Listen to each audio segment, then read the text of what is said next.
ଆଜି ଜଗତରନାଥ ଜଗନ୍ନାଥଙ୍କୁ ଚାଉଳ ଆଉ ଗୁଆ ଅର୍ପଣ କରୁଛି।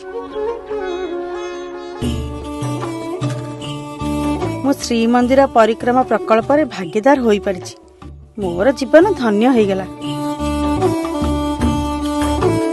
ଓଡ଼ିଶାର ସବୁ ପରିବାରକୁ ନିମନ୍ତ୍ରଣ ରହିଲା। ଏହି ଐତିହାସିକ ପବିତ୍ର ପରିକ୍ରମା ପ୍ରକଳ୍ପରେ ଜଗନ୍ନାଥଙ୍କ ସେବାରେ ଭାଗ ନେଇ ଏହି ପୁଣ୍ୟ ଅବସରରେ ନିଜକୁ ଧନ୍ୟ ମନେ କରନ୍ତୁ। 8000 ଜଗନ୍ନାଥ ରଥ ଓଡ଼ିଶା ସାରା ସବୁ ପଞ୍ଚାୟତକୁ ଆସିବ ଏବଂ ସଂଗ୍ରହ କରିବ ଶ୍ରଦ୍ଧାଳୁମାନଙ୍କ ଅର୍ପଣ।